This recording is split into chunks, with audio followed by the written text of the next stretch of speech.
All right, here with Mr. Caleb Norman. We got some guys trailing behind us. It's all because of Caleb's new Nova Blast. We are leading the way.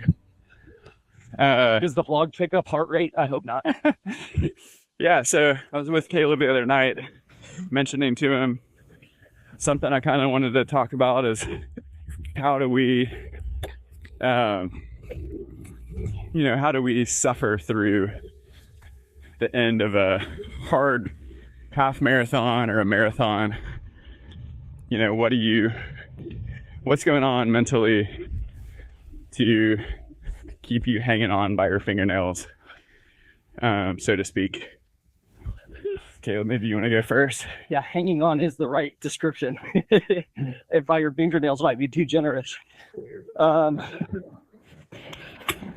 Man, I think it's just, first of all, it's what you, like, in a weird way, you practice that suffering and failure, even on runs like today, where it's like, man, my lungs hurt, my legs hurt, I didn't get good sleep. Like, there's 100 reasons to quit and not give it everything right now. And so to rep that mental battle now and be like, no, you're going to keep pushing, keep going. You learn about yourself. You learn, hey, I'm actually not as weak as I thought I was. Like, I can do this. But then you also just learn the narrative that you're going to tell yourself on race day too, which for me, a lot of the times is just like, do hard things. Like, so what if it sucks? Do it anyways. But then also just like, I call it my weak brain and strong brain. And my weak brain wants to tell me things are too hard. I can't make it. I didn't train hard enough, etc. All the demons. Yeah. And so you just got to win that mental battle and let the strong brain win, which I think, you could also just tie into life of like, Romans 12, be transformed by the renewal of your mind. I think it's First Corinthians that talks about taking every thought captive to obey Christ. And so, man, the Christian life is a mental battle of like not letting the enemy gain an inch. And so running is just a microcosm of that there's going to be untrue thoughts, hard things. And you're seeking to overcome that. So Yeah, well said. Yeah, I was thinking about what it means to suffer and kind of like it being a thing that is actually achievable, making it smaller. yeah. It's like something I say to my kids a lot at night. We're praying and I'm just like, Lord, thinking about that next day's work. I've got 6 appointments the next day. Lord, just help me to not make things bigger than they are. Yeah. When I'm looking at my day, just look at the first appointment and do your best work and then move on. Yeah. You have 5 more appointments, but I'm not thinking about all 6. I'm just thinking about my first one. Yeah. And I think in a marathon, it can kind of translate. I mean, when you're on mile 1, you're not like, God, mile 18 is gonna be terrible. And sometimes you do think that way. And that's what makes it harder. You start to think too big. Yeah. You become a prisoner to just your thoughts. Whereas, you can kind of like get outside of that and be like, well, I can do 1 mile at the pace I'm trying to do. Yeah. Like, let's just do that. Yeah, I actually, when I first started running half marathons, I found that like mile 6 to mile 9 were just like the garage, mentally. And so what I've started doing, and as stupid as it sounds, it worked. I tell myself it's a 10-mile race. And so on mile 6, mile 7, I'm not thinking, oh my gosh, I have 7 miles, I have 5 miles. I say, oh, I've only got 3 miles left. Because I know once I get to the 10-mile mark, I'm like, oh, it's just a 5K. Who cares? Yeah. And so truly that mental block of like making it smaller. But then also I found even recently, like I think thankfulness is a really great antidote to suffering or being a victim of suffering. And so like something I tell myself constantly is like somebody would kill to be me right now. You know, like an amputee or something. Anybody. Yeah. I mean, heck, we're 15 minutes from Le Bonheur, you know, like there's so many people that would kill to be me right now. And so when I start feeling sorry about my 9-minute pace and I'm, you know, not feeling good or comparing myself to the Will Ruckers and Matt Hedgepets of the world, and like, man, I wish I was that. And you can just become this like victim. And something that really helped me is just like, man, somebody would kill to have your spot right now. Somebody would kill to be your age, your level of fitness, your stage of life. And so like, instead of letting envy and covetousness steal your joy, be thankful for where you're at and what the Lord's given you. And I think that, that equips you to suffer better, but I think it also keeps you from being a victim of your circumstances. That's a good way to put it. Yeah. I don't do this, but I think it's interesting. My arm's getting tired. You need to hold it. No, I'm getting I don't know if you ever listen to like Courtney Dauwalter interviews, but she talks about the pain cave.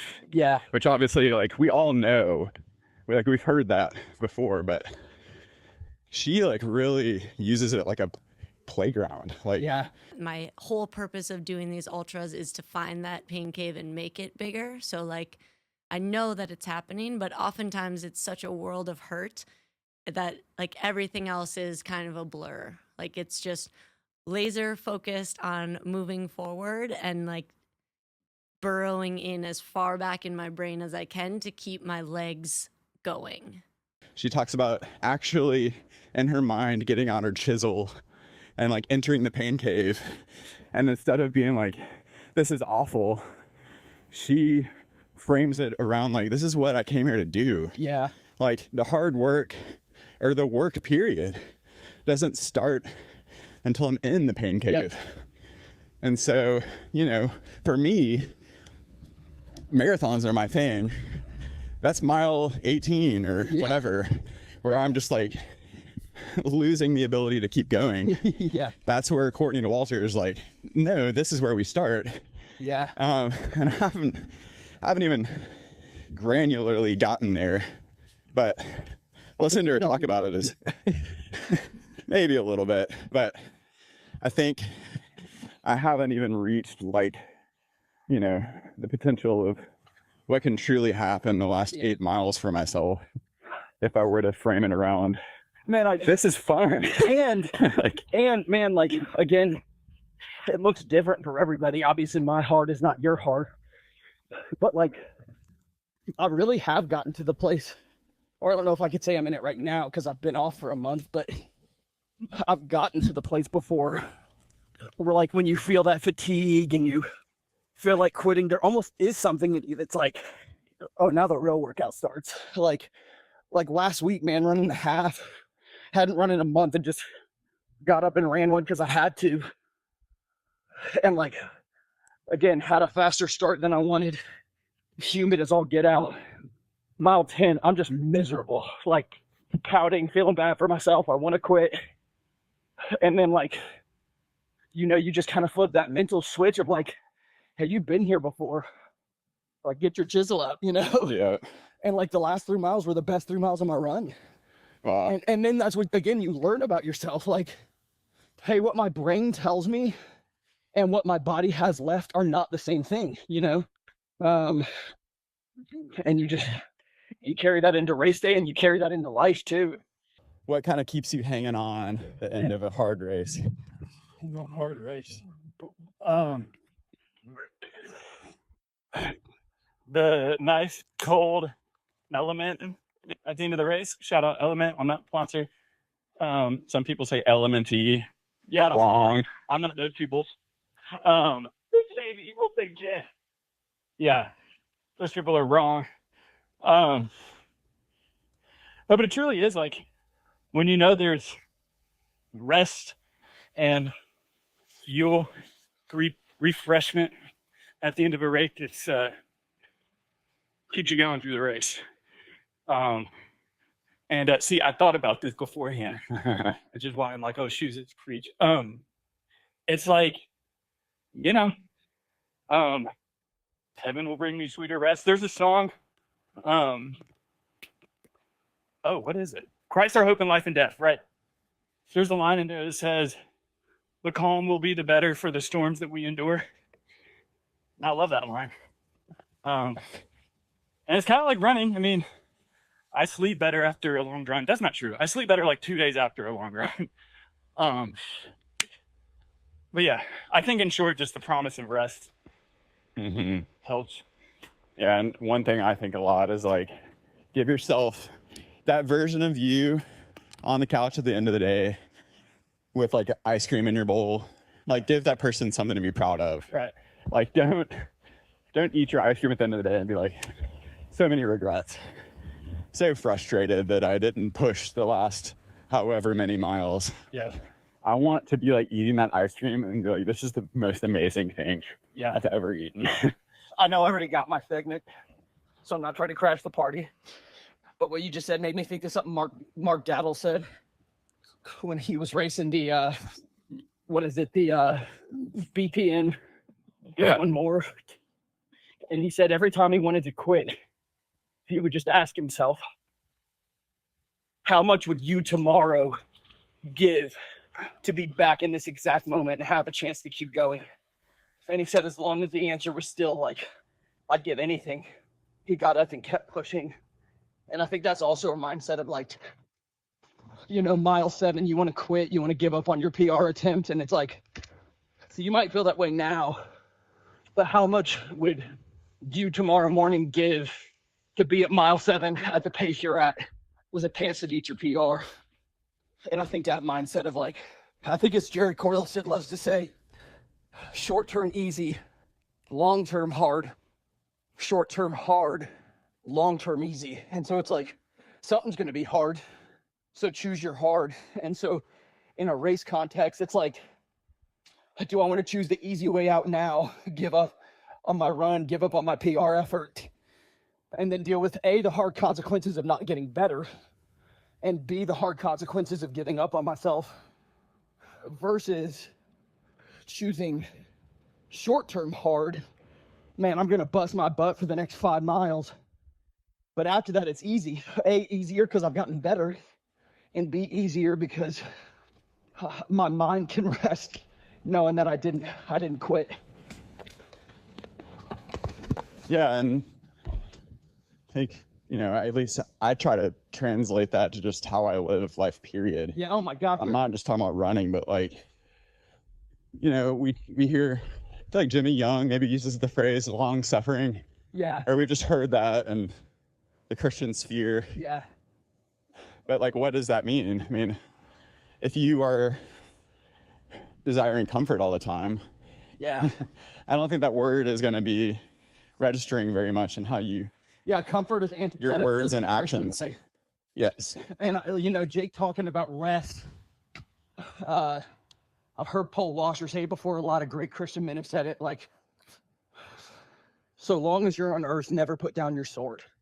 Like, the battle rages on, both in your own personal spiritual life, but also in the kingdom of light and darkness.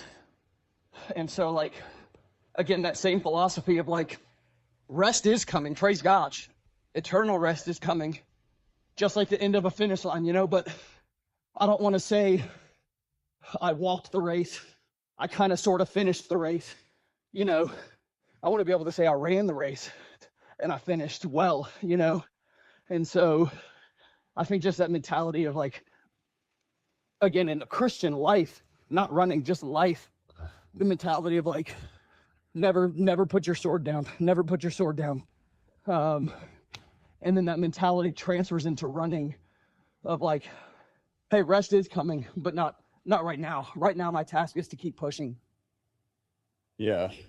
I like what you said. Comfort is antithetical to the Christian life.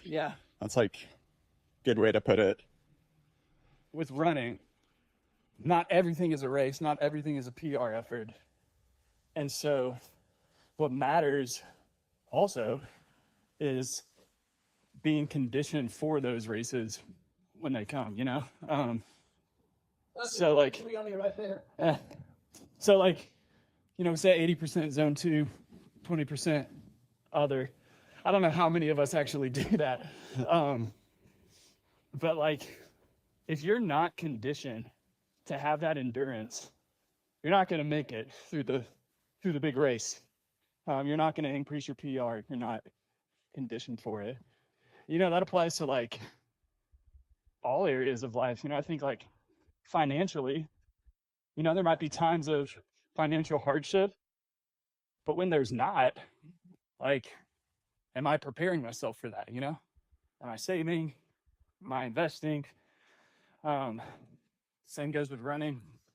I think same goes with suffering. Like in times when life is, you know, easy, like a downhill slope, am I feeding myself with God's word? Am I memorizing scripture? Am I preparing myself before when that long, hard race of suffering comes? Man, I think too, to piggyback on that, you know, the 80-20 rule is like zone 2 versus PR effort. Like, everybody wants to put their new carbons on and their, you know, Sutro lights and go rip the half marathon PR. Very few people want to get up at 5 a.m. and run 10 miles at zone 2. Yeah. And I think it's similar to the Christian life where, like, you know, a lot of people are like, you know, send me to the mission field, I die for Jesus, you know, these big grand gestures. And it's like, hey, how many of you are willing to get up 30 minutes earlier to spend time in the word and prayer? You know, like the non-flashy, everyday routine of building and becoming a better you, you know? Yeah. Everybody's a fan of the big flashy end product. A lot of people don't want to do the menial everyday work. Like this guy. Yeah, this guy's grinding. Done. Use mode on highlight that. 10% off your next goo purchase. Yeah, I was visibility. I don't know if y'all know Max Jolliffe, Yeah, he just won Badwater, 135. I was watching like one of the BPN videos with him. I really feel like all the pieces are coming together finally. That was really, really intense. Let's do it again. I don't know if this is working, but I'm just suffering, and I'm really good at suffering. Where he's talking about, he was like talking about his prep for Badwater. And he was like, you know, there's all these puzzle pieces that I'm trying to put together now to prep myself. On race day, though, a lot of that, you know, the puzzle pieces feel like they're not fitting. And it really just comes down to suffering. And this is about suffering. And Max was like, I'm very good at suffering. Yeah. And when I heard him say that, I was like, I feel like you just made me and you, if I felt it at all similar to you, like I can relate, you became very unrelatable with me. Yeah. I mean, some people might look at me and be like, what? He's doing that many miles a week, and think he suffers well. I do not feel that way at all. Yeah.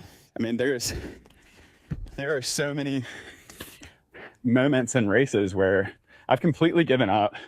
And I know I used the word nihilistic the other day when I was talking to Caleb about how I get, obviously that's not, kids, I don't get nihilistic if you end up watching this. But I definitely do get really dark in my head, and I start just hating everything. Like I'll hear cars honk at the end of St. Jude, and I'm just like, you freaking idiot. Like I get so mad and just irritable. And just talking about Courtney DeWalser having fun with her chisel. Yeah. And she's at mile 90 of Hard Rock. Yeah. I don't know that kind of suffering. But I think there's part of me that wants to be excited that I have not tapped into that. Yeah. I mean, that should be, obviously it's not going to be fun, but just it's exciting, I think, to know there is a day when I will not give up the last miles of a race. Like Yeah. I might slow my pace down a little bit, but I am not gonna walk. Like Yeah. if I told myself I'm not gonna walk, I'm not gonna let that happen. And trying to use that as also an area to be grateful. Like Norman was saying earlier, there are people who they would give so much to be out here right now. Anyways, kind of rambling. If y'all have more to add to that. I do think, you know, you just said, if I told myself I'm not going to walk, I'm not going to walk. I think holding yourself accountable to yourself is huge in running and in life. So many choices and decisions are choices and decisions and convictions nobody but you knows about. And so it's like, are you going to live a life of compromise or a life of conviction? And so it's like, who cares what everybody else on the course is doing? If I said I'm not walking, I'm not walking. You know, I might run a 15-minute pace, but I'm not gonna go back on my word to myself, you know? Yeah, and maybe you even do say that to someone else. Like, Yeah. when you're looking at my Strava later and you see like, oh man, what happened at mile? Oh, yeah. Like, And that's you know, not to say we never fall short. That's not to say we never mess up. But I just mean, like, as a pattern of life, I don't think you should make a habit of betraying your own convictions and own decisions. Like you said, you're going to go to the gym. Go to the gym. Or just don't say you're going to go to the gym in the first place. Like, seriously. Yeah. It would be better. It would be better to say, I'm not going to go to the gym today, and not go to the gym, than it would be to say, I'm going to go to the gym today, and then not go to the gym. Like, don't build that habit in your mind of your word meaning nothing. Yeah. yeah. Because then your accountability like doesn't even mean anything. It's now lost its meaning. Yeah. And conviction has lost its meaning. Because you had a conviction to do something, and then you said, nah, never mind. Right. So you save up that. You're just teaching yourself to betray your own convictions Mm-hmm. and live a life of undiscipline.